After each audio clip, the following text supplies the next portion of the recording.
You're listening to the Spittake Podcast with Adam, Steph, and Alex. How you doing, guys? Good. How are you? Hello. We're doing good. Doing good. We survived the thunderstorms last week. Yeah, you guys had some beasts out there where you're at. Did you have a tornado?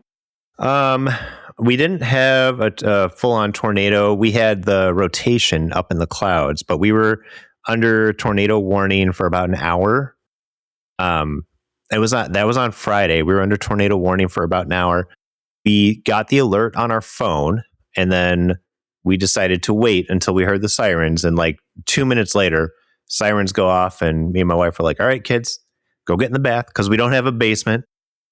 So I have pictures of it. I'll send it to you guys. It's adorable. They're just sitting there watching Spidey and his amazing friends in the bathtub, while me and Sarah are sitting there like watching the Weather Channel on our phones. So, but it's tornado season. It's just what happens in the Midwest. This is the craziest I've seen it so far. And I guess Thursday, I think they said the real Midwest, Kansas, I think it was like from southern Minnesota all the way down to Texas, is supposed to get like hit really bad with the tornadoes. Wait, you're saying Chicago is not the real Midwest?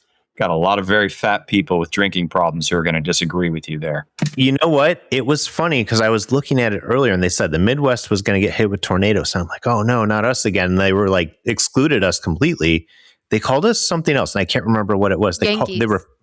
No, it was like oh my God, I wish I could remember what it was. I've called you Yankees behind your backs multiple times. Yeah. Oh, when I lived in Florida, yeah, I got called a Yankee all the time. They'd be like, "What are you doing, Yankee?" I'm like, "I'm from Chicago. What are you talking?" Anything north of the Mason-Dixon. Motherfuckers in Montana are Yankees too. Yeah, it's so That's what they called it. They called it the Dixie West. The Dixie? Are we still fucking with Dixie? Yeah, we're the Dixie West. The Chicks had to change their name, but the Weather Channel can't do it. Lady Antebellum is just Lady A now, but we can call the weather things like, what do we just have, like the Cracker Front moving in on the Northeast? Wild. It was crazy. I saw they called us the Dixie West, and I'm like, what the hell is the Dixie West? And it's like everything from Illinois down through like Kentucky and Tennessee. Wild. Yeah, I've never heard of that, but I've never heard of it either. I've never heard of it either, but the tornadoes have. So obviously during the storms, I'm watching things on my phone. So now I'm just getting reels of tornadoes and storm chasers, which I love. I absolutely love that stuff. And so I'm not upset about it, but I'm just getting reels of tornadoes. I'm like, dude, that's so badass and everything, but I don't want one showing up in my backyard. So the kids were watching Spidey and His Amazing Friends, which is one of my least favorite children television shows. We won't get into it. I don't like larger than normal heads. It's unnecessary. But so say a storm's hitting. It's that night. Shit's going down. You're safely inside. You have your television in front of you. You can watch whatever you want. What is your go-to storm show or movie? Like, what makes you comfy? It's a hard one. I'll let Steph go first because I got to think about it a little. Yeah, I mean, I love spooky anything, and I think the best time to watch something spooky is during a storm. Nightmare Before Christmas has always been a go-to for me. There's just anything Tim Burton actually fits in my stormy weather type of movie. Sorry, my voice is like very, very dry. It sounds much clearer this week, which is nice. Why not enjoy some Ice Mountain water? Ice Mountain water. I have filtered water. Thank you. But yeah, I would say anything Tim Burton is really good. I do like to rewatch shows too. American Horror Story actually is a big one too. But only the seasons with the witches. I love the witches. We all know I love witches. Shout out Patty. Yeah, shout out Patty. Yeah. Wonderful guest last week. If you haven't heard it, you should go listen. Definitely. So I think The Coven like literally anything spooky. Give me something spooky. I'm going to watch it during a scary movie. Now, I will not watch movies that have weather involved with them because it makes me overthink. I'm trying to think of. We watched The Day Burbs. After Tomorrow. Yeah, I won't watch that. Are you overthinking Sharknado too? I've never seen Sharknado. Tara Reid and Ian Ziering is in that series, so you watch your tone. You listen, I've seen 3 of them, and I think they're up to 8 now. They come out faster than pornos. I have a friend that actually worked on a couple of them. Shows. Oh God. That was a great analogy. I'll give you that. But I've never seen Sharknado, but I like Twister. I know everybody loves Twister. I don't watch it. I'm in it. I don't want to see it. And, in Chicago, we don't really have basements. We all live in condos and apartments. And so really you're just kind of risking where you're at. So whenever, we get the group text from the family that's like, are you guys safe? Are you guys good? And I'm like, I'm sitting on my couch. There's nothing I can do. If this is how I go out, this is how I go out. God bless. It's kind of like in Stranger Than Fiction, where he's just sitting on his couch and the big wrecking ball comes in. Yeah. Yeah. I love Twister. Movie? Yeah. But Twister's a great movie too. Twister's a fantastic movie. Did you see the sequel? Oh man, it was good. It was surprisingly good. I thought it was going to be kind of a cash grab, but it ended up being a very good movie that did its own thing with a few callbacks to the original.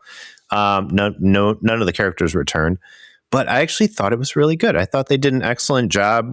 It's a little far-fetched at times, but I mean, it was still pretty good. I enjoy Glenn Powell. I think he's killing it out there. And I like a lot of his movies. Chad Powers is a fun TV show. I've never seen Chad Powers. It's the one where it's like he is a disgraced college football player and gets back into college with prosthetic makeup on. Yeah. Oh, I really remember that. I haven't seen it. It's not bad. He was in Scream Queens too, right? Yes, he was. Yeah. I loved him in Scream. I thought he was funny. He made the show great. Yeah, I like John Ryan Murphy. The original Twister, though, is hard to beat as far as a Storm movie goes. I love storms. I love watching things. I love watching documentaries about storms. I love watching fictional movies about storms. I like watching the Weather Channel. It's fun for me. Watching storms when they approach, like when you can feel a storm coming. Oh my God, so much fun. Yeah, down in Texas, it's awesome because you can just see this massive sky and then everything moving towards you. Mm-hmm. Before kids, we used to sit in our garage, leave the garage door open as the storms roll, and we just watched the thunder, the lightning as it rolled through. And it was so much fun. Surprising, because I know Sarah does not like storms. She doesn't like storms. If it's like a mild thunderstorm, like she's fine. If we're about to get tornado warnings and they're saying like, oh, we're about to get hit by a bunch of tornadoes, she has a different feeling about it. Especially daytime and nighttime is a different thing too. Like during the day, a storm rolls through, you can sit there and watch it. It's less scary, just like anything. It's less scary during the day. Yeah, that's fair. I have a client that he purchased a place and he's on one of the top floors and it overlooks Lake Michigan and a lot of the buildings. And he did a time lapse with one of the first storms and the lightning hitting. It was so cool. He posted it. He's like, Steph, I've had so many views and comments on this. And I posted it and people are like, that's not real. I'm like, no, it's 100% correct. It's 100% real. None of this is AI. We don't do AI. I was like, it's a time lapse. And he just got it at the right moments. It was one of the coolest videos I've seen. There's a fascination that we have as humans with storms. And probably because it's the one thing in this world that we have zero control over, depending on who you talk to. But it's something that we don't have control over. You get an earful from those Norse bastards all the time. Thor this, Thor that, God of Thunder. Listen, the Russians have their weather machines, like whatever. So, but it's something that can level an entire town. And there's absolutely nothing we can do about it. We can get out of the way. That's basically all we can do. When the hurricanes rip through Florida, when the tsunamis hit Japan, when the tornadoes tear through the Midwest, earthquakes hit California, there's nothing we can do about it. Like there's no way to stop it. The fires, there's nothing we can do about it. And I think that's what's fascinating. It's this destructive force that is like the will of God or whatever you believe in coming to cause destruction. And I love it. I think it's awesome. And I'm like, I don't want a tornado to land in my backyard, but I find them fascinating. Sure. They're cool. They're cool. interesting. It's a train wreck. It's fun to watch a train wreck sometimes, especially when you know that nobody really derailed the train. That fucking train just jumped. Okay. Yeah, absolutely. You're just like, what happened? It's like the traffic, right? When people get in an accident and all of the traffic slows down and everybody's watching, and then you go by and it's nothing, but everybody had to stop and see what was going on.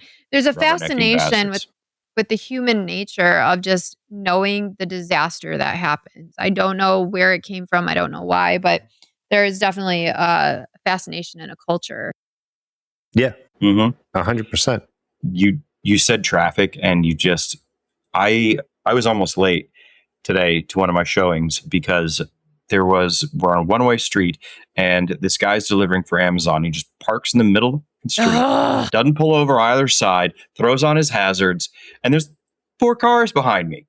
And we're just, I'm sorry, but hazard lights are for fucking hazards like tornadoes and other things like that. Your hazards are not just, you know what a hazard is? You know what a hazard is? It is the car's equivalent of this. Yeah. For those of you who can't see, Alex is holding his finger up with the cell phone at his ear, just to give you a visual. But you should go check out our YouTube because you can see it in person. You get so much more. And then down the line, our Patreon. Yeah. And every now and then, one of us does a helicopter. It's great. No, we don't. But that's on our OnlyFans page. Yeah, that's the OnlyFans. Look, people, we're trying to make money here. Share this episode with your friends. We talk about Tumblr. Is Tumblr still a thing? I don't even know. Grindr like is. MySpace. Yeah, Grindr is. So one of my favorite weather shows I used to watch, and it was on the Weather Channel. It was called Tornado Alley. I loved the show. It was so good, and it showed it was documentary about different cities that tornadoes hit, and it was so interesting. And the survivors telling their stories about like being in their basement and watching their house ripped off over their head, and some of the stories are extremely sad. There was one, I want to say it was Texas. I think it was Texas. I'm trying to remember. It's been a while since I've watched Everything's bigger down there, including our storms. Well, I think it was like a bunch of kids who were stuck in like a school or something, and they were like in the basement, but the basement flooded because of the storm. And unfortunately, those kids didn't make it. And that was really sad. I saw that. It was in Texas. Was that maybe Texas. It was Missouri? I just know that there are very, very few basements in Texas. No, yeah, it wasn't Texas. I think it was Missouri or Mississippi, or it was somewhere down there. Actually, right. Hold on, you might be right. It might be Texas. There's something I saw that it was like the river overflowed, and it was in a school. Yeah, this happened like last year. Cellar. I don't know. Maybe not. I'll look it up. I'll figure it out. But anyways, it's crazy like to watch that. What I love so much about the show is the last 10 to 15 minutes is all about the recovery afterwards. And that's something that just kind of, gives you a little bit of hope and a little bit of faith in humanity. It makes you feel good a little bit. You watch people like, just grabbing things and carrying injured people on stretchers. And it's just like the neighbors, right? They're all just like helping each other, digging through rubble to find their friends and their family and their neighbors. It's just so wonderful to watch that and just be like, that's who we should all strive to be every day. But, sometimes it takes a disaster to show us that that's who we are inside. Mr. Rogers said it. Look for the helpers. Mm-hmm.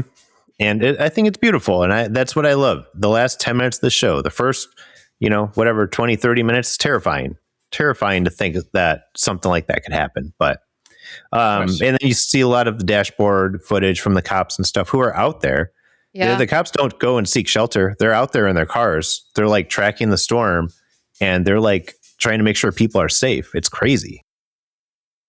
I don't know. It's just wild. I really like this show. If you haven't seen it, it's on the Weather Channel. I don't know if it still is, but it used to be, and it was great. I think it was Central Texas. It might have been. Weird. Not a lot of basements in Texas. I'm sure there are some. No. There are really not a whole lot. Bedrock is very close to the surface.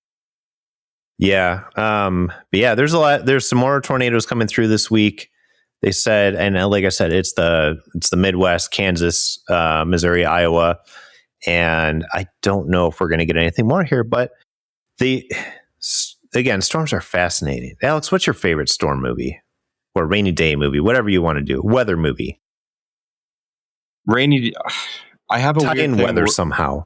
Harry Potter will usually come up if it's a snuggle, chill out, depending upon if it's like a summer storm. Maybe like a Western. I'll watch some like a couple episodes of Lonesome Dove. But a nice winter storm, you definitely want to put on Harry Potter, just because there's so much weird weather involved in that, Mm-hmm. And as far as like actual stormy movies, The Day After Tomorrow, it's a glorious piece of crap of a movie, but it's it's a fun movie. It's a premise. You ever have those movies where you're like, that's a really cool premise. I wish you had done better at it. Yes. Yeah. Like, oh, that's a really neat idea, but fuck, did you fumble the ball on this one? The thing I love about those movies, the disaster movies, is, they're sitting there and there's some scientist, right? Whoever he may be. There are some scientists sitting there saying, you know what? Global warming is a crisis. If we don't do something about it in 20 years, this and this is going to happen. And then like the next day it all starts happening. And they're like, our calculations were so wrong about this. And now it's happening. And it's like, why don't you just do a 20-year time jump and be like, yeah, nobody did shit. Sorry. This is what happens. But they're just like, they're always, it's always, my calculations were wrong. It's happening now. Like, you're a terrible scientist. Yeah, right. Get your numbers right, bitch. Did you see Don't Look Up with DiCaprio? Yes. No, I didn't. It's good. Yeah, it was witty. It was. It's one of those that I can watch once and be like, oh, okay, good job. Yeah, like but I don't need to ever see watch it again. Yeah. Emma Stone is not was a in rainy it, right? day movie. Who? Was it Emma Stone that was in it? No, Jennifer Lawrence. Oh, yeah. It's DiCaprio, Lawrence. I think there's a Chalamet in it. Chalamet. Yeah, that was. I watched it. It didn't really pull my attention, so I was kind of like in and out. But it was fine for what it was. DiCaprio, Lawrence, Streep, Blanchett. Yeah, Meryl Streep is playing like the Trumpian female figure.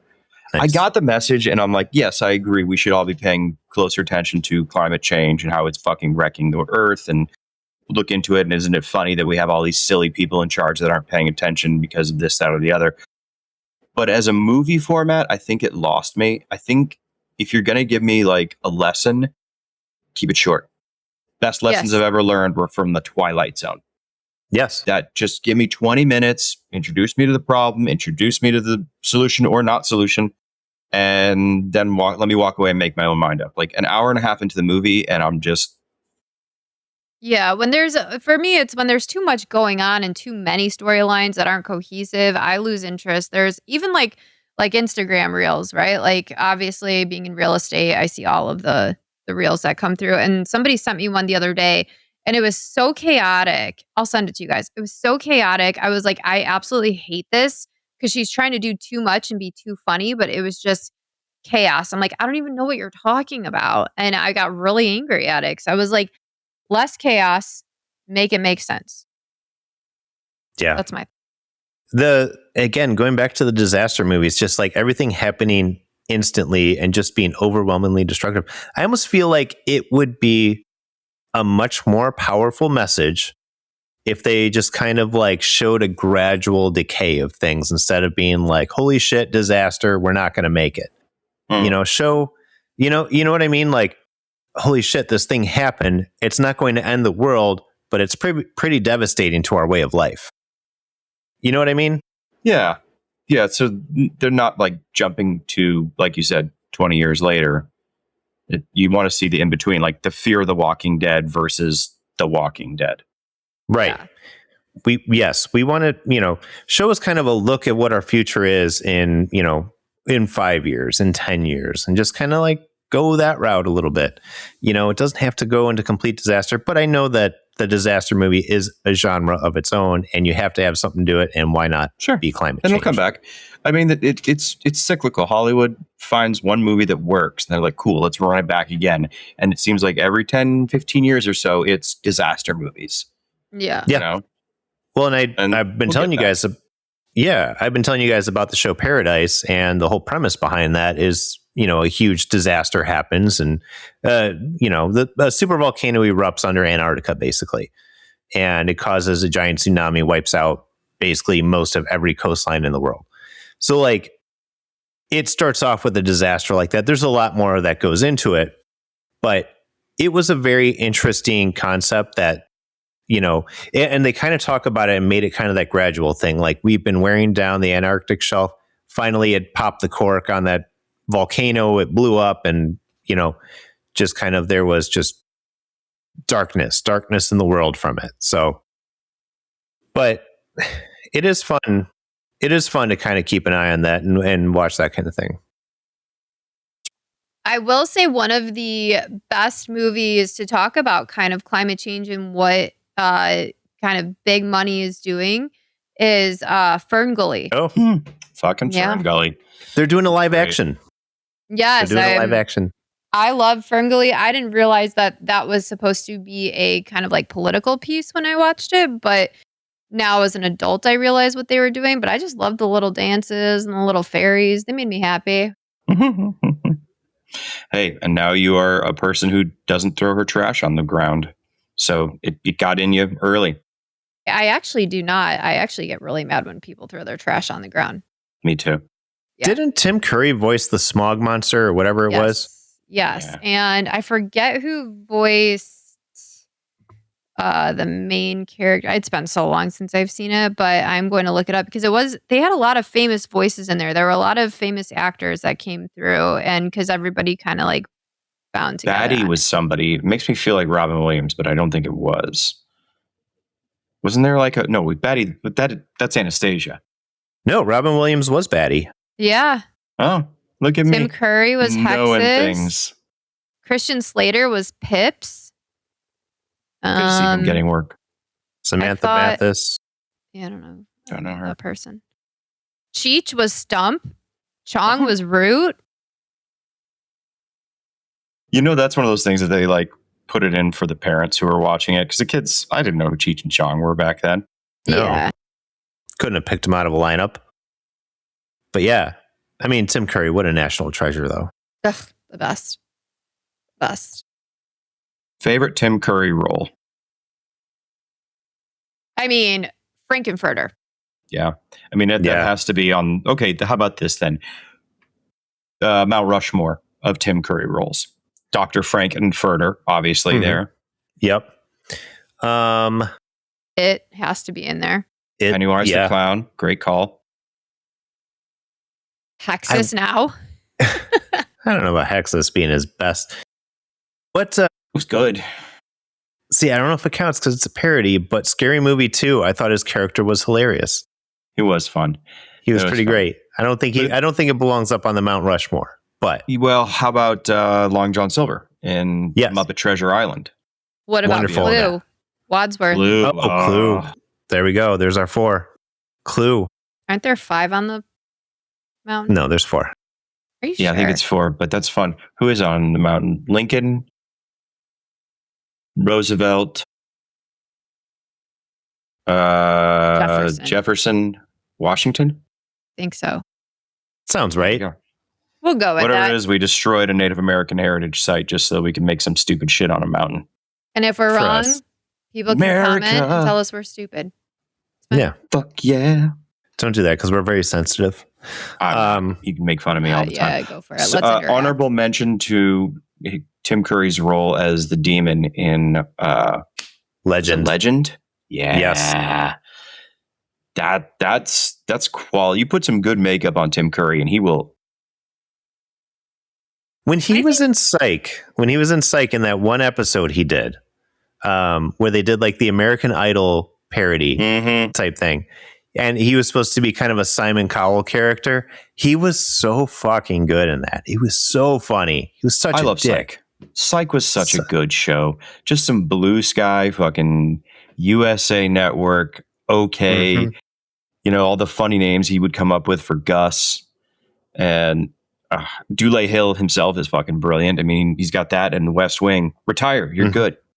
You have 2 of the best TV shows ever created. Exactly. They've moved away from the procedural cop shows now.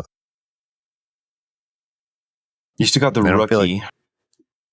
Yeah, procedural is the key. I'm sorry, word in with that. the gimmick, the gimmicky. Yes, the gimmicky consultant role, not the procedural cop. The gimmicky consultant thing. We had a good run. Mm-hmm. We had Psych, Monk, the guy from The Medium, Lucifer. I think Ghost Whisperer. Yeah. Wait, was Lucifer like a detective? Yeah. Well, he never saw that show. Oh, it's a good show. God. You got to watch it. Yeah, it got a little campy towards the end. I'm not going to lie. I don't even think it did. I thought it was just fun through and through. I mean, it was a show about the devil. It's not. I can't believe they weren't handling the hard-hitting subjects.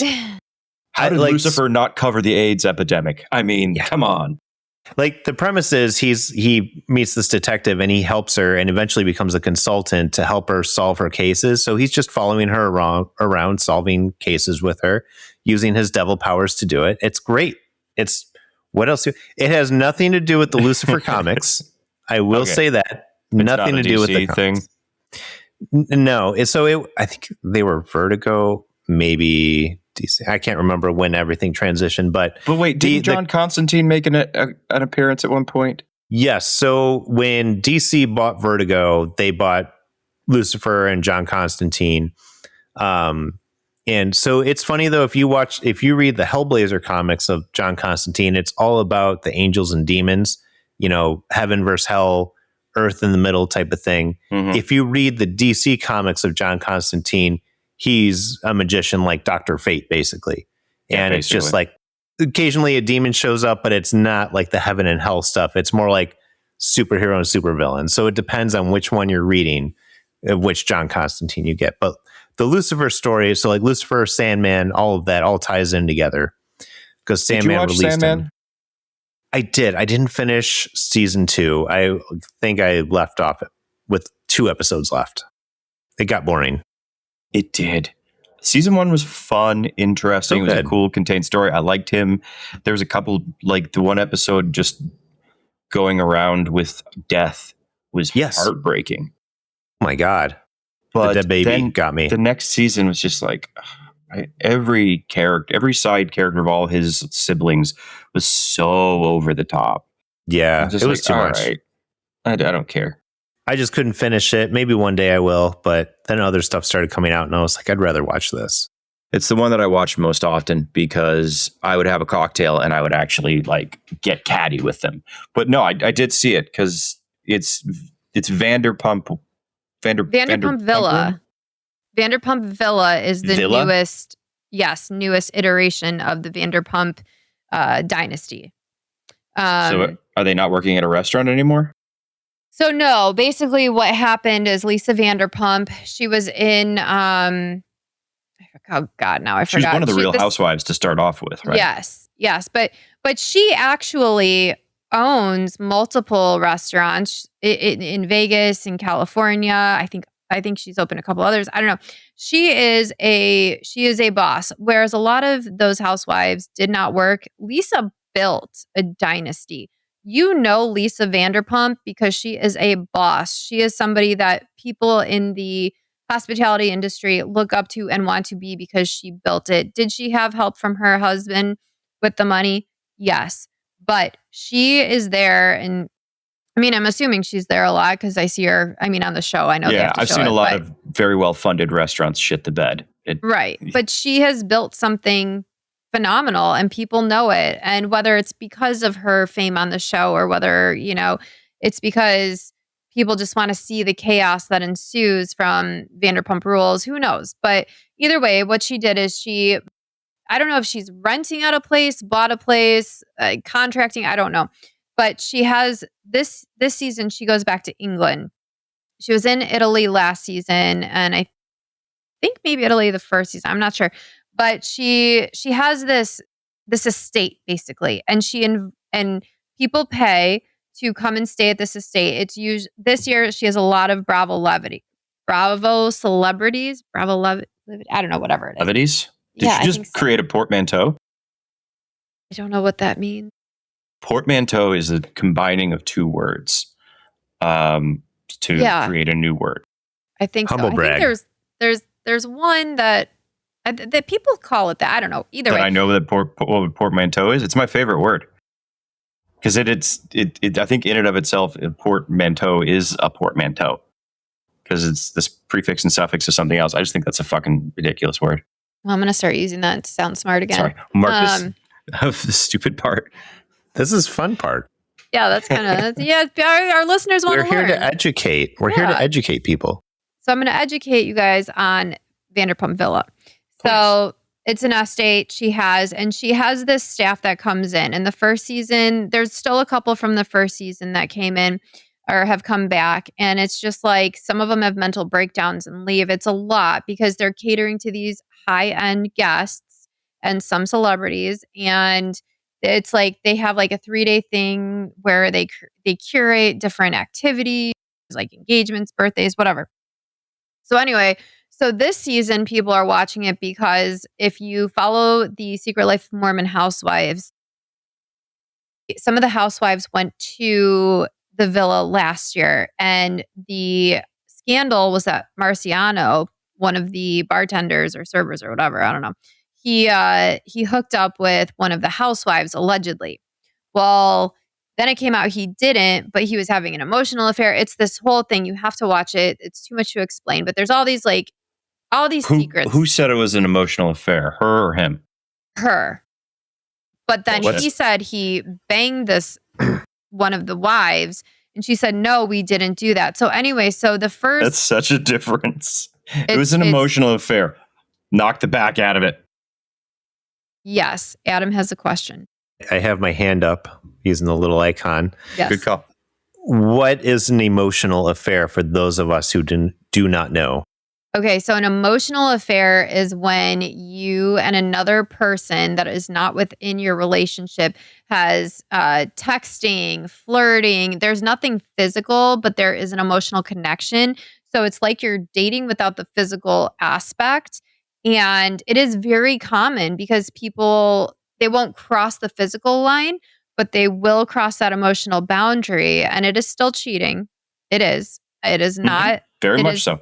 Yeah, sure. It's because you're building that connection with someone. So Jessie says she has an emotional affair with Marciano because they're texting and they're flirting and they're talking about hanging out. But then Marciano goes, no, I fucked her. And then it turns out, no, I didn't. And he said he was put up to it by one of the other housewives who he was also flirting with, and they were getting very handsy at the villa last year. So this year, Stassi Schroeder's on there, and I'm a Stassi fan. She is the best. She is she's very upfront, no bullshit. She loves goat cheese. I love that too. Goat cheese is delicious, but it gives me the toots. Yeah, it's good. It's good stuff. Thank you for that info.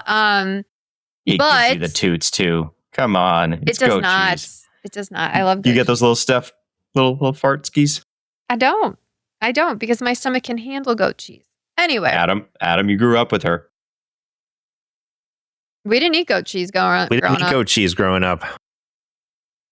I couldn't tell you. You said it so matter-of-factly. It's like it was a rule in the house. Take off your shoes at the door. No goddamn goat cheese. We didn't, we didn't have exotic foods like goat cheese. We had ramen noodles. Yeah, we didn't do sushi. We didn't do mussels. We didn't do things like that. No, we had 4 kids and 2 parents who worked their asses off and had to feed us. So ramen it was. And by God, I still love ramen. Diet plate. Yeah, which is just crackers, cheese, some celery, grapes. I mean, yeah. Diet plate? Is that what that's what we called it? Diet plate. It was a delicacy in our house, and we found out it was because Mom didn't want to make dinner. So it was a low diet plate. It was snacks. Describe this plate for me. I'm very interested to hear what a diet plate is. It's slices of cheese, crackers, some celery, carrots, some grapes. It's basically like a charcuterie in a way, but just not as fancy. Sounds wonderful. We didn't know any better. Yeah, we thought it was the best meal ever. Props to our parents for convincing us that we were eating gourmet. Nice. Every now and then there's like a Depression era food that makes its way down into the next generation. Yeah. That was it. That and 10-cent ramen. But they did what they did, and we were all healthy and we were all athletes. Yeah, look at you. Both of you. Yeah. You got your own podcast. We got our own podcast. Yeah. Damn right you do. Do you ever throw an egg into your ramen? No. So if you cook in a small enough thing, you cook your ramen, towards the end of when the ramen's going to be ready, throw just crack an egg in there. And it's basically it's not basting. Are you basting? No, it's not basting. Poaching. You're poaching the egg, basically. Oh, You're poaching the egg, and then you just dump it all out, maybe chop up a little green onion if you've got it friendly. And the yolk, you can just mix it up. It's a great way to get some protein in with your ramen. Maybe I'll try that for dinner tonight when we're done. It's a great, easy dinner, too, because you can just throw the ramen in, throw the egg in, and you're fucking done, except for maybe a little bit of spices. I like it. I'm going to try it. Okay, back to me. I want to die now. Back to me. So Stassi comes in, and it's the second episode, and she grills Marciano, and she goes, "Did you fuck her?" And he goes, "I did not." And she goes, "I don't believe you." And Stassi, she's calling him out and everything, and I love her for it. Of course. She's got street cred. Yes. Other things came out, and I won't say because I don't want to spoil for people who haven't seen it, because it just got released. And I haven't watched the entire show yet. I'm only on episode 2 because I was falling asleep. But is it all out at once? Do they not do it weekly? I think so. I think it's all out at once. But the Mormon husbands are coming on this season, and Marciano's there, and one of the husbands that they had the emotional affair with the wife, he's going to be there. And so I think it's all, people are watching more this season to see what happened on last season and to get the truth, because nobody knows what the truth is. The truth has not come out. Everybody's intrigued by this scandal. And so everybody's like, what's going to happen on this show? And they really tied it in together very well. And I'm watching because I'm like, oh, the truth, like there's secrets that are coming out, because it did turn out that Jesse and Marciano hooked up. They did not have sex, but apparently they hooked up. But they've also been spotted in Nashville together and all these other things. So it's like, okay, it's getting spicy, but it's also just releasing. People love Lisa Vanderpump, and they love all these people that are on there, and you kind of like get very into their lives to see what happens. So, Adam, do you want to ask? Because we both have the same thought, I guarantee it. You go for it. What's the difference between hooking up and sex? That's no sex. penetration. No penetration with a penis to a V. So they're just hand jobbing each other? Yeah, so oral? I think they're doing everything but sex. That's hooking. So that's penetration, though. That's sex. No. I mean, the mouth... I don't know. Yeah, that's penetration. But it's not a P and a V. You're like the girl in high school who's like, I'm still a virgin because my boyfriend and I have only had anal. Like, like you can't get pregnant in a pool type of thing. Like, Right. Right. You're splitting hairs. You're splitting hairs. I'm just relaying what was said. I was not there. So this is what they're saying. And that's how he got around the question when Stassi asked, did you fuck Jesse? He said, I did not. And then he even comes back and he says, I told you that I didn't have sex with her. You didn't ask the right question. And that's the thing. You have to ask the right questions, because somebody could be telling the truth, but it's their truth. So like if you were to ask me like, did you see the rain today? Or I don't know. I can't come up with something. It's too late. But like, you're not asking the right question. So he was like, no, I didn't fuck her, but I mouth fucked her. He didn't say that, because all she asked was, did you? But that's what he was thinking. He was like, yes. I mouth fucked her. Yeah. But the direct question was, did you have sex with her? And he didn't. He didn't lie. So this is kind of like what was it, 2 or 3 seasons ago, when the whole Tom and Raquel, or Rachel, whatever the fuck her name was, when that whole thing was going on, you had to watch, so you had to know what was going to happen for that. Like that was the dominating storyline. Do you think this is going to be the dominating storyline? Yes, 100%. And I think that the husbands arrive probably mid-season. So you're going to be watching up until then and then see what the fallout is. By the way, a good example just popped into my head for you. It's like when somebody says, do you know what time it is? And then you just automatically tell them the time. That's not what they asked. Like, do you know what time it is? Do you know what time it is? Yeah. The answer is I do know yes or no. It's yes or no. Yeah. It's like, did you have sexual relations with this person? Or did you have sex with this person? No. I did not have sexual relations with that woman. We got to both bring out the Clinton. I saw Clinton the other day. Man, he is withered. Yeah, he's getting old. He's an old man now. So that's what I am on right now. What are you guys on? Hey, Adam. What's up? What you watching? Well, I'm going to start off by talking. It's not even a show. It's a trailer. It's a teaser trailer that I sent you guys earlier. Evil Dead Burn released its trailer officially today. I did watch the bootleg version a couple days ago, but the official one came out, and I'm extremely excited to go see that in theaters. Evil Dead Rise was absolutely amazing. A great continuation of the Evil Dead franchise after we had an amazing trilogy with Bruce Campbell. There was a continuation in 2013. They had done a movie, and then they did Ash vs. the Evil Dead. Did you ever watch Ash vs. the Evil Dead? Yes, I loved that show. I thought that was fun. Good. Is this new one? Because Ash vs. the Evil Dead very much had its bloody tongue and its bloody cheek. But the trailer you sent me was scary as shit. That didn't. Yes. There was no tongues, except for the ones that were chopped out. Yes. So the movies they've done outside of the Ash Williams story. So the 2013 one, the 2023 one, they did Evil Dead Rise, and this one, Evil Dead Burn. And there's one coming out, I believe, in 2027 that will be Evil Dead Wrath. So they're doing a whole bunch. It's almost like stories that are independent of the Ash Williams hero story. But do they still deal with the Necronomicon? Yes. So it's like they exist within that same universe, but they're the everyday people who are not the El Jefes dealing with the Deadites that are coming out. So it was established in Evil Dead Rise that there are 3 Necronomicon books. So there's 3. Ash has one, and then one was in Evil Dead 2013, and then the other one was released in the Evil Dead Rise. So there's 3 different Necronomicons. What we're dealing with in this one, we don't know yet. They haven't released any information. Someone did point out that it's the same house Ruby was in season 3 of Ash vs. the Evil Dead. Whether it's just a location thing or if it ties into the movie, it remains to be seen yet.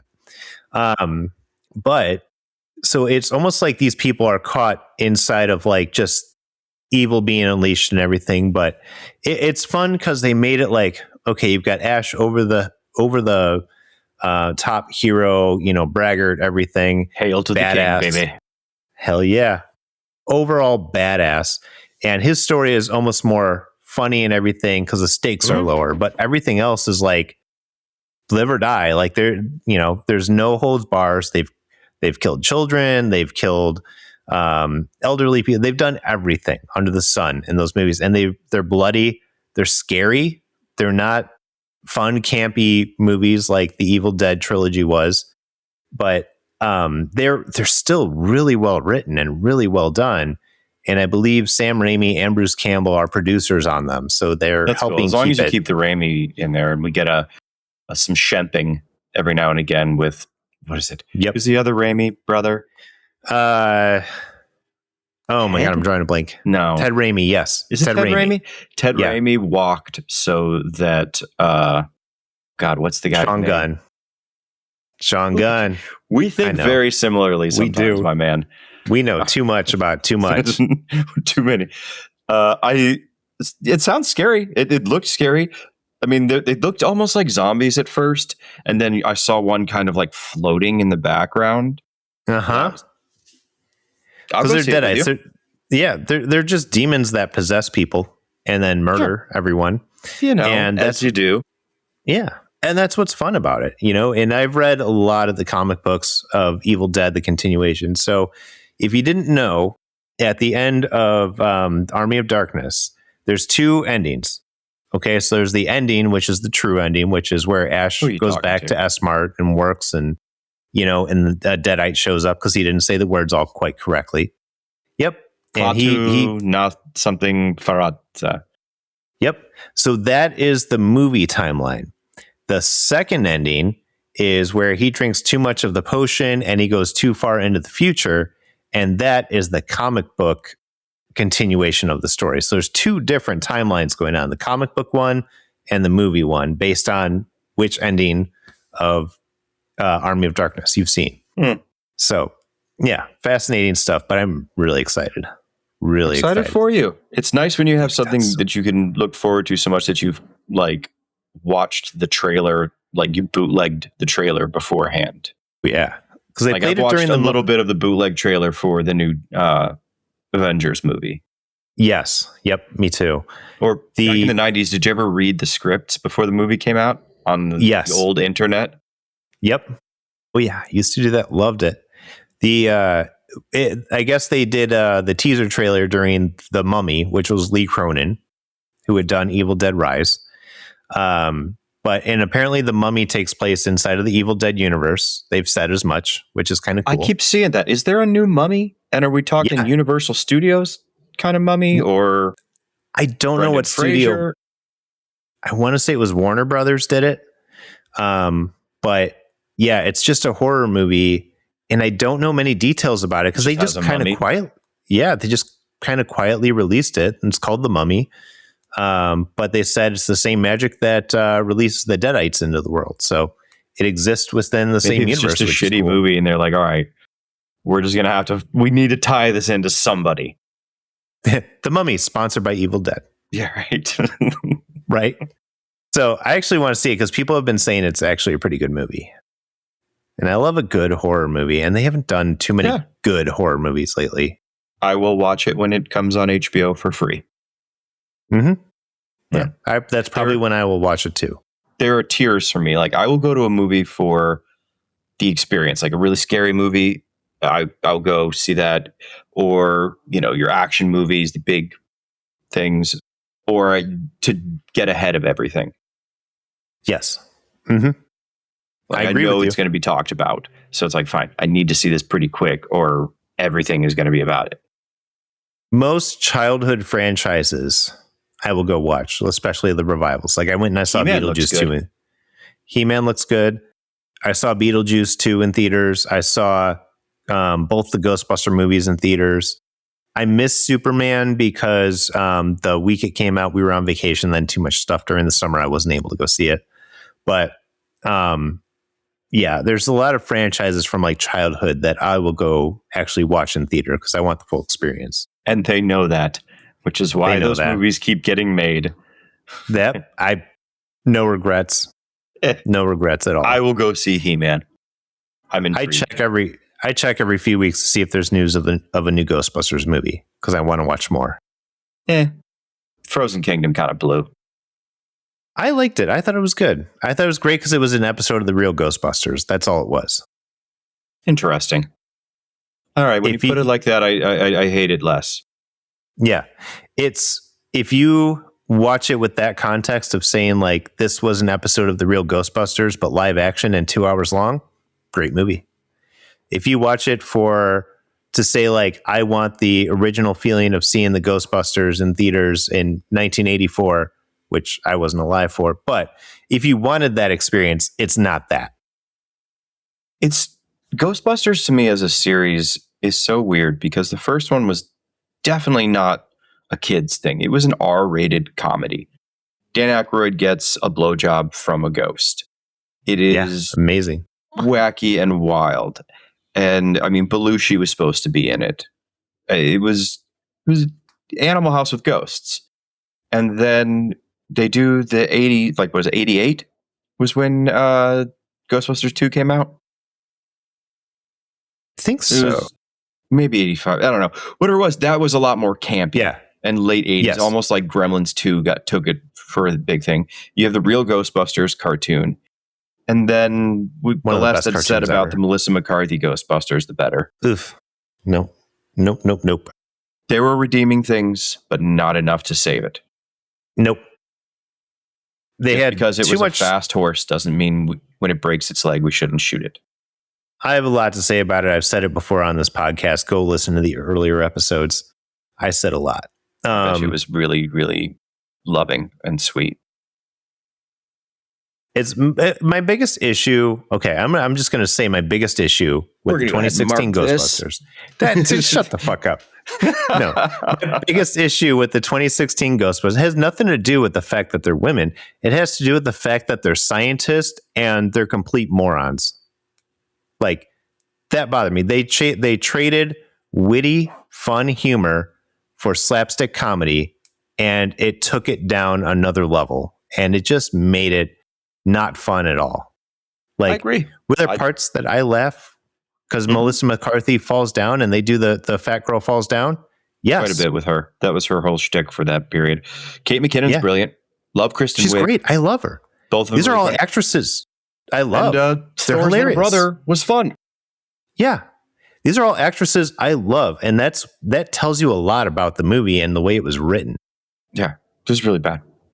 It was really bad. The less better. And then they rebooted it with the fucking kids from Stranger Things and Paul Rudd. And that movie was okay. But I felt like that should have been kind of like when we were talking about Malcolm in the Middle. It wasn't a reboot. It was an epilogue. That should have been the epilogue for Ghostbusters. Like, we're done now. Mm-hmm. You don't need to keep going. I need it because I love Ghostbusters so much. It's probably my favorite franchise. So keep making movies. I don't give a shit. Some will be good, some will be bad. I'll watch. That's a whole episode. What is your favorite franchise? Supernatural. Is that a franchise or is it just a show? 19 seasons. You got to give it to them. 16 seasons. 16? That was 19. Yeah, fuck off. 16, but it was only the one show. They had a couple of spinoffs that just failed and got canceled. See, that's what I was Or were never made. You know, I don't know. I don't know if you can call it a franchise because only the one story was ever really good. So then it's more of IP. Yes. IP, yes. What constitutes a franchise? Give me the parameters. I feel like you need multiple entries into it. Not like episodes, not seasons. You need to have, I want to say you have to have some movies. You have to have, they did have different comic mediums. Books. Yes, different mediums. They did have comic books for Supernatural.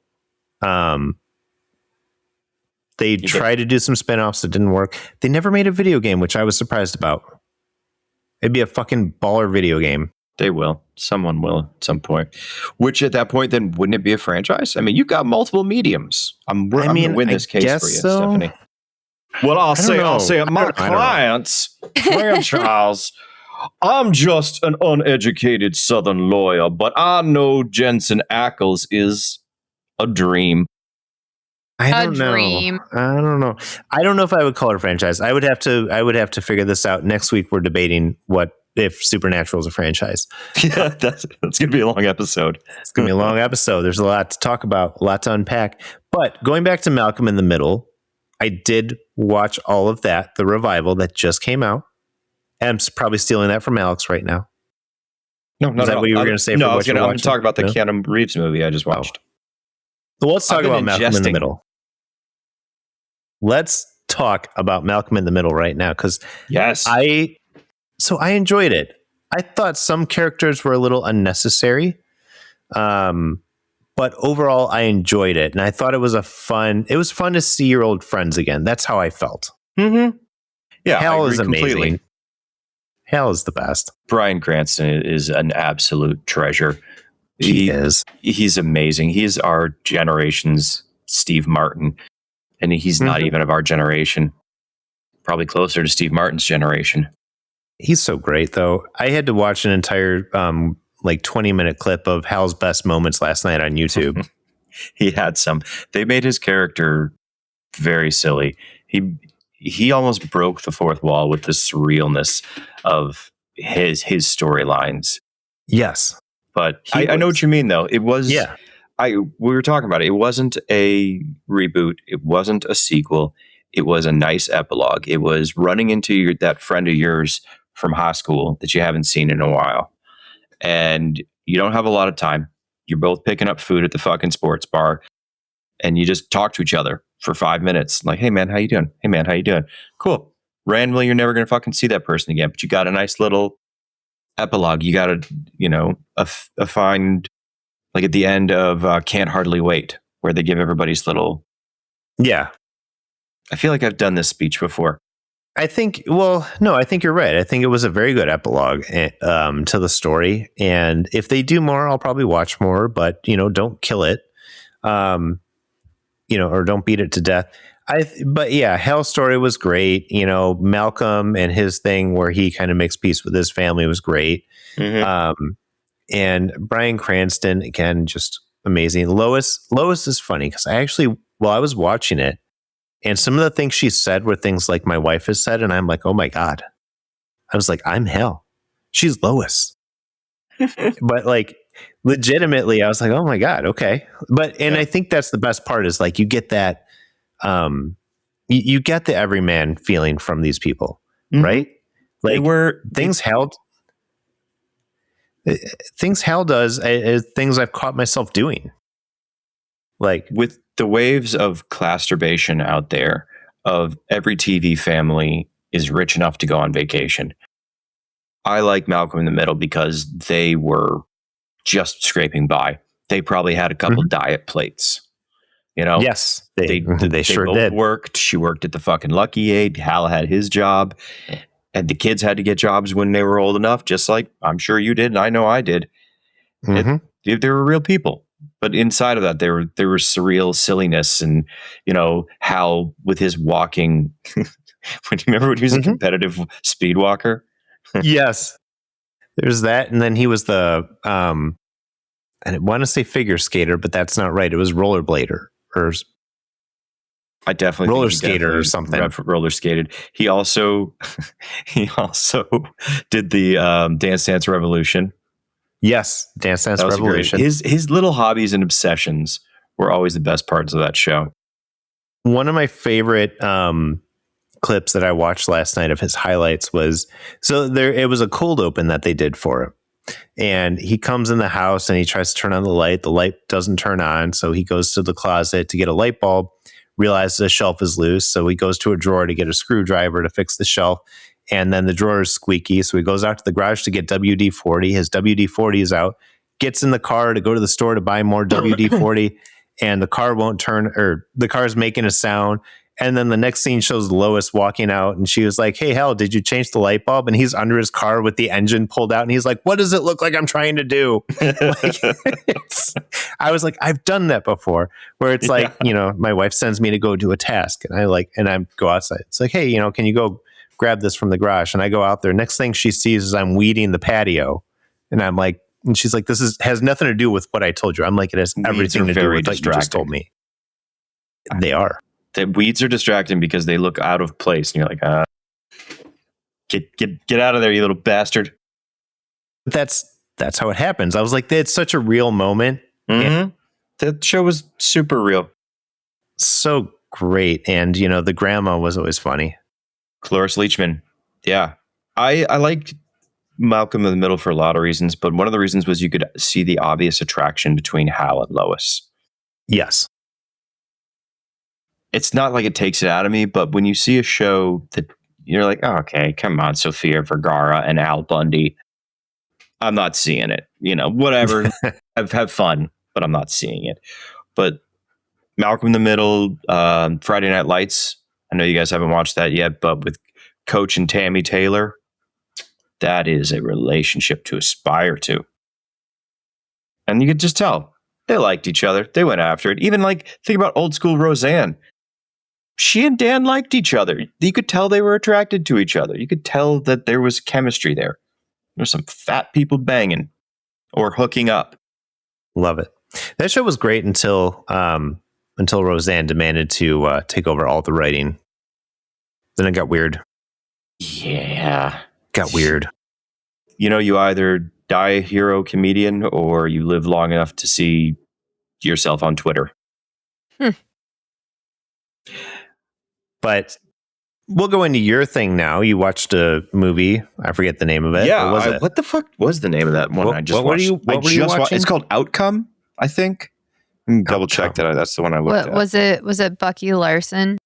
It was not Bucky Larson. It was not Bucky Larson. Maybe we should let Steph go first because she hasn't talked in a while. We just kind of went on a rant. Yeah, I just, when you guys talk about comic books and stuff like that, I zone out, and it's okay. We get really excited about certain things. And I support you guys. No, it's not like we didn't talk about, reality TV earlier. No, yeah, you guys. No, you do you. You take care of you. Adam and I are fine with our franchises. We've already agreed we're going to go see Evil Dead burn together. So. We might hold hands the whole time. I don't know. That might be. Oh my God, you guys will meet in person. Cut a hole in the bottom. I was about to say, we'll cut a hole. What if we both cut a hole in each other's popcorn? You did?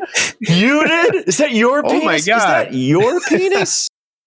To all of our listeners out there, apologize for what is going on with this bromance. Don't you worry about it. That's just us and our buttery goodness. God, gross. It's not often you find connections like this in life. Bump. Steph, what are you watching? Steph, what are you watching? Let's cut it in here. Oh, God. Okay, so it's not what I'm watching. It's just that I saw Bucky Larson Born to Be a Star this weekend, and I know it's older. It's an older Nick Swardson movie, and Stephen Dorff is in it, and I love Stephen Dorff. But I kind of read the description, and it was like, a guy finds out his parents were porn stars and decides to go into the business. And, listen, when you're getting a Nick Swardson movie, you never know what to expect. And if you haven't seen it, I'm not spoiling because it's been out for a long time.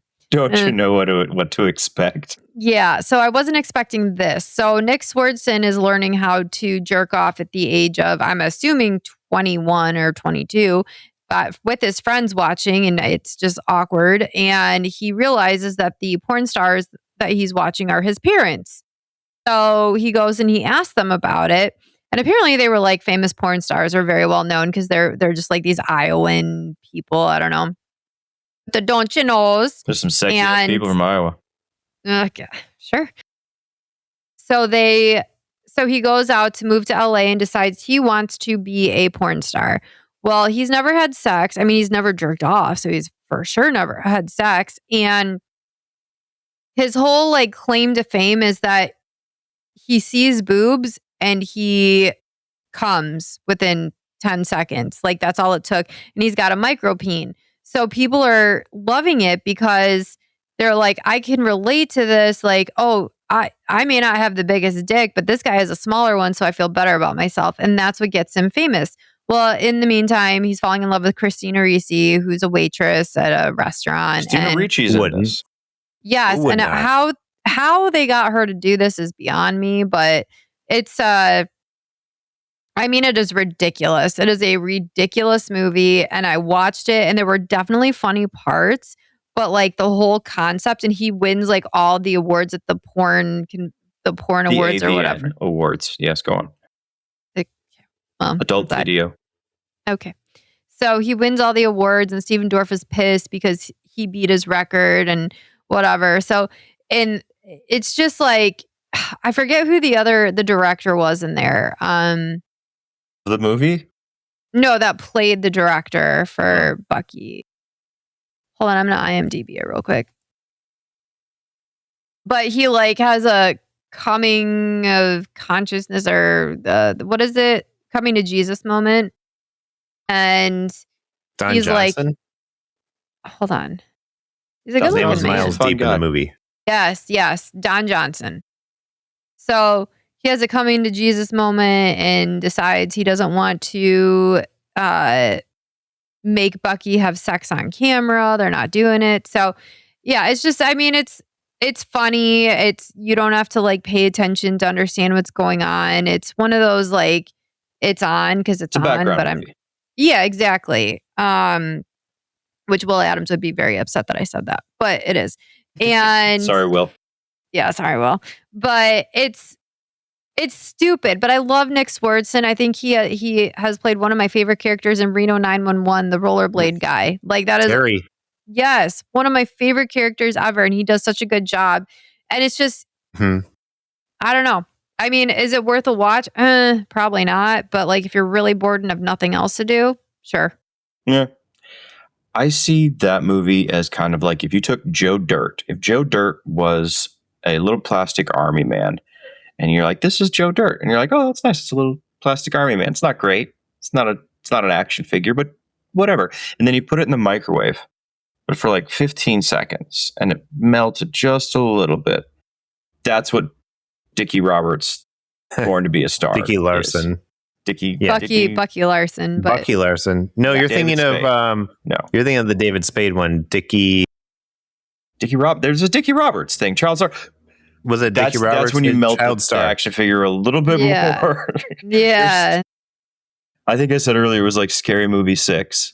Or like remember those red title movies? The first one was like, oh, that's funny. Not another teen movie. That's good. And then the next are like, okay, well, that maybe not. And then just you get to like superhero movie or date movie, like melted the action figure. Right. Terrible, all of them. Not another teen movie was so amazing though. That's peak. There has to be one good one for them to start emulating. Mm-hmm. Yeah, and everything else becomes shit. There was a Twister before there was a Sharknado. Call back. Exactly. I do love Nick Swardson though. He cracks me the fuck up. Did you ever watch his show on Comedy Central? Yes. Yeah, Nick Swardson's Pretend Time. Yeah. Oh my God, it was funny. It was so stupid, but it was so funny. He, I feel like, was one of the real comedians, that came out and like, it was just genuinely funny. There were no gimmicks. There weren't any like the crowd. What do you guys do, Alex, when you engage the crowd and crowd work? There was no crowd work. It was just Nick being Nick and being fucking funny. So he was kind of he was okay with playing weird. He was the Paul Rubens of our generation. Yes. Yeah, I agree with that. That might be giving him a little too much credit because Paul Rubens is the man. But no, because it's a character. Similar. He kind of played out into that character a whole lot because I heard he had some substance abuse problems too. But fucking who doesn't? Yeah. But yeah, okay. Because Pee-wee was Rubens' character. Yeah. But Nick Swardson he's willing to play these really goofy characters that are out of left field. Like that you have no relation to a human being like that in your entire life. He's just a weird, goofy character that he showed up to play that day and everybody thought it was funny. And that's what Paul Rubin does. It doesn't even matter if he's playing a serious character like in The Blacklist. You're like, well, that's a funny kind of character. R.I.P. Paul. Yeah, he did. Yeah. But Grandma's Boy. I mean, he was great, and Swardson was great in Grandma's Boy. Yeah, that's an underrated gem. Yeah, Benchwarmers. My parents got me a CB radio so I can talk to other car beds. I mean, and his delivery is so great too. Yeah. Like, your bed is a car. It's a sweet car. Sweet car. His delivery is what really sells at me. Yeah. Dude, I can't believe he jerked off on my mom. Dude, how many people did you tell about that? 13? It's just he does a great job. And you know, again, this movie was absolutely ridiculous. It was stupid, but for sure. I knew going into it was going to be like this. So I didn't have high expectations that this was going to be like a Golden Globe.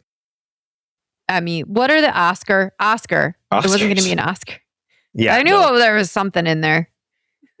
There's some kind of award out there. To be a Michelin-made meal. Mm-hmm. Sometimes you just want a fucking Hot Pocket. Yeah, like Joe Dirt, because I can eat a Hot Pocket. Joe Dirt. Yeah, Joe Dirt's a Hot Pocket. I love Joe Dirt. That's one. Pocket. I watched part of the second one and was like, "This is not for me." But the first one was great. First one was great. It was fun. It was like first one was great for me, and I think a lot of comedies based on this. It's like when you see it. I saw Joe Dirt with a group of guys, and we would quote it back to each other because that was right at the beginning of the everybody does a Christopher Walken impression era. We all lived through that. It was as big as the skinny jeans and vests that we wore in their 2010s. And you would just quote, what if we are his family? I just stab you in the face with a soldering iron. Right. That's what made it funny to me. Like, is that I would rap back and forth with my buddies and we would just know it. Like in the same way Tropic Thunder, I can just rip on that with my buddies. Yeah. I'm just dude playing a dude trying to be another dude. Great movie. Great movie, which had a lot of very valid points. But yeah, Nick Swardson has always been great. I would love to see him get a more like starring role, but it be like a good movie, like something actually fun and hilarious. Because he always just plays goofy side characters, and maybe that's just his thing. Some kind of like David side Koechner. Characters. Not everybody needs to be a protagonist. Zach Galifianakis is not a protagonist. He's a hilarious side character, though. You know who broke out of the hilarious side character bit? Will Ferrell. Yes, he did. He was the funny side character. I didn't know that his first starring role was in Elf. Up until that point, yeah. Up until that point, he was always a supporting actor. I mean, it makes sense. He's an ensemble guy. He was always glue at SNL. You know, he's the everyman, the representation of the viewer. And then he's just also goofy as shit. And now he's producing some of the best stuff out there. Yeah, he's good. Well, we're coming up on some time here. Do you want me to bust out what I'm watching? Yes. Let's talk about it. Okay. Come on. Or come words. Come something like that. Why is everything about come today? Kumquat. Are we going to be able to post this episode? There's a lot of cum in here. You just got to mark it explicit. It's fine. Don't worry about it. You're just going to have to do some chops. Just go into the Riverside and be like, take out anything that is going to get us canceled. 20. Well, then it's going to be it's going to be in a minute of our podcast. I think we got some pretty good pops. Yeah, you guys were talking about your nerd stuff. So that's good. Pretty much my entire segment is going to be cut. I get it. I disagree completely. Your Vanderpump thing. All we need to do is we chop up a little bit of that, and that's easy money. Just I have been saying Vanderpump and boys nod. I have been saying come left and right. I am actually that might get us some more. That might get us some more viewers. Actually, well, if you change the transcript and how it's written, the edible it's thinking you're saying COME right now. Change it the other way. Yes, that's true. That's true. All right. Well, somebody asked me. I'll do 5 minutes on the outcome, back and forth on it, and then we'll shut it down. Yep. Okay. All right, Alex, tell us, what are you watching right now? I mean, I'm watching a bunch of shit. I'm really excited with The Boys, but I don't want to talk about that until the whole season's done, because that's killing it. The Invincible is about to be over. That's doing really well. But I randomly stumbled on a show on Apple. It was a movie on Apple TV called The Outcome, I think, or just called Outcome. Yeah, it's Jonah Hill wrote it, directed it, I guess, and Keanu Reeves kind of has a play off of his real life persona. Like, you know, everybody always talks about how Keanu Reeves is like the nicest guy in Hollywood, super, super nice human being. Well, he's playing basically a guy who has been a star, one of the biggest stars in the world, and he's recovering from heroin like addiction and having to go on an apology tour to a bunch of people who he thinks might be about to extort him for a sex tape that he didn't know about. Okay. Been there. Yeah. And so it's kind of like him going back and talking to like his ex-wife, his old manager, his mom, and his mom is on a Real Housewives show. So he does this whole scene with her back and forth, like heartfelt on his part, but they're being filmed.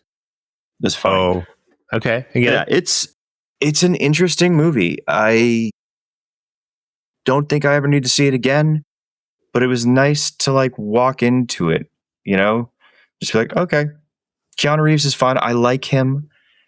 Jonah Hill's character was excessively annoying, but he was supposed to be. My only gripe is kind of like when you watch The Studio and you can kind of see LA movies made for other people in LA, where it's a lot of background jargon and a lot of inside bits, and a lot of the characters are very vapid in an LA way that somebody would go, I know that guy. Yeah. And it's like, right. Yeah, okay. You're not in on the joke as a regular viewer. Yeah. We're just like, okay, well, I guess that guy does exist, but it's not like as meaningful to me here in the Midwest, you know? I would say watch it if you get a chance. But I've added it to my IMDb watch list. I will watch that. Yeah. That's it. That's all I'm watching. You guys I think we're good. I think we're good then. It's been a good episode. We've had a lot of fun here. We've talked about a lot of things. About a lot of cum. A lot of tornadoes. But we talked about a lot of stuff today. We had a lot of fun. Stay safe with those spring storms and the tornadoes rolling around right now. But we will see you next week. Thanks for listening. Watch Vanderpump Villa, watch Outcome, watch it all. Watch something.